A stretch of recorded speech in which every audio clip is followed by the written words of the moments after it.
ఏంది భయ నారాయణ ఊరుకూరుకొని రమ్మంటివి మన ఎంకాయకి పెళ్లి గిట్లు ఏమైనా సెటిల్ అయిందా? వీడికి ఇంకా పెళ్లి అవ్వదన్నా. అందుకే మేము ఇద్దరం కలిసి పుణ్యక్షేత్రాలకు పోదాం అనుకుంటున్నాం. ఆ విషయం నీతో చెబుదామని. ఏం మాటలు బాబాయ్? లేకపోతే ఏంట్రా, మీ నాన్న పోతూ పోతూ నిన్ను నా చేతిలో పెట్టిపోయాడు. ఇప్పుడు ఆ బాధ్యత పెద్ద బరువు అయిపోయింది. అరే ఇప్పుడు ఏమైందని? ఎంకన్నను బంగారం లెక్క పెంచితివి. పెంచితే సరిపోతుందా?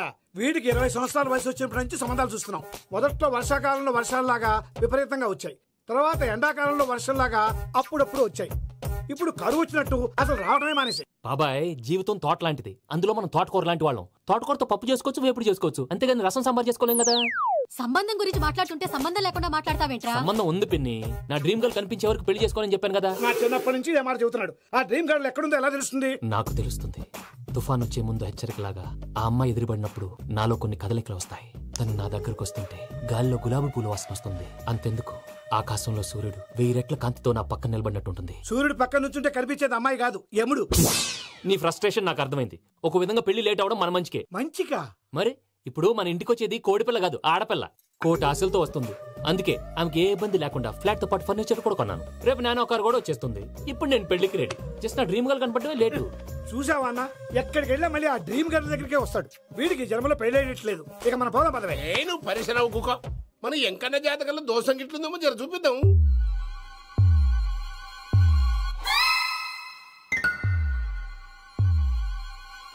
ఏంది పంతులు గంట సంధి అద్దం పెట్టి ఓ చూస్తాంటివి? చూడటం లేదు మల్లేష్, వెతుకుతున్నాను. బాబు చెప్పిన డేట్ ఆఫ్ బర్త్ కి జాతకానికి ఎక్కడ మ్యాచ్ కావట్లేదు. అర్థమైంది. డేట్ ఆఫ్ బర్త్ ఏం చెప్పావురా? December 13th. ఏ సంవత్సరం? ప్రతి సంవత్సరం. ఏదో తెలివితేటలు చూపించకండి. తక్రారు 1985 అని ఇక్కడ మెన్షన్ చేశాడు. బాబు ఏంటి అలా కొట్టుకుంటున్నాడు? అబద్ధం చెప్పినప్పుడు అలా కొట్టుకుంటాడండి. నిజం చెప్తే నేను ఎవరైనా కొడతారా? Why are you wasting my time? అసలు విషయం నేను చెప్తాను పంతులు గారు. మీరు ఆగండి, నేను చెప్తాను. ఏంటి అప్పుడు పుట్టావా? అప్పుడు పుట్టకూడదండి. ఎప్పుడైనా పుట్టొచ్చు. ఈ డేట్ అయినా కరెక్టేనా? నేను అబద్ధం ఎప్పుడు ఒకసారి చెప్తాను. ఓహో, అదొకటి ఉందన్నమాట. ఎప్పుడు సెట్ అయింది? అయితే నా డ్రీమ్ గర్ల్ తో మ్యాచ్ సెట్ అయిపోద్దా? గ్రహాలన్నీ ధర్నా చేసినట్టు ఒకే రూమ్ లో ఉండిపోయినాయి. క్లమ్జీగా ఉంది. పోనీ డేట్ ఇంకోసారి చెప్పంటారా? నో నీడ్ మా. అయితే పెళ్ళప్పుడు చెప్పండి. పోలవరం ప్రాజెక్ట్ లాగా నీ జాతకంలో కూడా క్లారిటీ లేదు రాజా. పలాసా గారు, మీకు చూడటం రాదని చెప్పండి. అంతేగాని మిడిమిడి జ్ఞానంతో జాతకం చెప్పి ఓ పసివాడి జీవితంతో ఆడుకోవద్దు. బాబుకి ఆవేశం ఎక్కువ. పసివాడు అని పెద్ద పెద్ద పదాలు వాడుతున్నాడు. నన్నే శంకిస్తున్నాడు మల్లేష్. ఏలే జర పరిశ్రమలో ఉండి అట్లా మాట్లాడతాడు. నువ్వే మంచి మనసు చేసుకుని ఇష్టం ఎందుకు చెప్పరాదు? దాన్నే ఉందిలేరా మళ్ళీ. బాబుకు త్వరలో విదేశీయానం ఉంది. ఇది కరెక్ట్ గా చెప్పారు. నీకు దైవభక్తి కూడా ఎక్కువ. ఇది కరెక్టే. ఇవన్నీ ఎంత కరెక్టో నీ పెళ్లిలో ఉన్న సస్పెన్స్ కూడా అంతే కరెక్ట్. మరి సస్పెన్స్ క్లియర్ అవడానికి ఏం చేయాలి? ఈ టైప్ సిచ్యువేషన్స్ లోనే నేను గవ్వలు నమ్ముకున్నాను. నేను మిమ్మల్ని నమ్ముకున్నాను. ఈ గవ్వలు నేను బాగా కలిపి వేస్తాను. అన్ని బోర్లా పడితే నీ పెళ్లి అవుతుంది, తిరగబడితే నీ పెళ్లి అవదు. సగం అటు సగం ఇటు పడితే ఎటు కాకుండా పోతాం. ఏంట్రా మళ్ళీ ఇది? దేనికైనా లిమిట్ ఉంటుంది కదా. నోటుకొచ్చి వేస్తానమ్మా.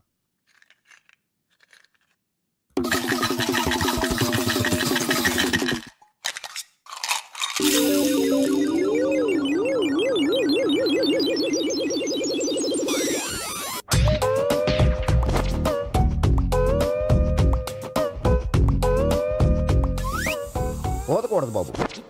జాతకం మనం రాయకూడదు, ఉన్న చదువుకోవాలి. దీని అర్థమైంది పంతులు గారు. మీవాడు కూడా ఈ గవ్వలాగే ఒంటరిగా మిగిలిపోవచ్చు. అలాంటి మాటలు అనొద్దు పంతులు గారు. ఇంకోసారి ట్రై చేయండి. తప్పు బాబు. సృష్టికి విరుద్ధంగా ఏ పని చేయకూడదు. అది కాదు, ఇంతకు మీరు సరిగ్గా కలపలేదు. ఏం పెద్దమ్మా? పిల్లగాడు చెప్తున్నాడు కదా, ఇంకో పాలంటే ఆవేశపడకండమ్మా, అలాగే వేద్దాం. ఏముంది ఇందులో? ఒకసారి కాపాడుతు వేస్తున్నాడు.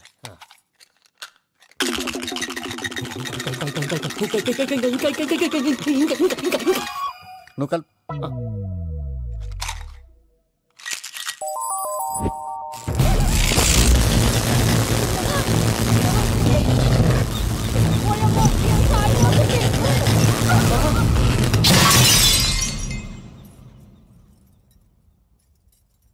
చూసావా, ప్రకృతి విరుద్ధమైన పనులు చేస్తే ఎలాంటి ఫలితాలు వస్తాయో. దానికి దీనికి సంబంధం ఏంటండి?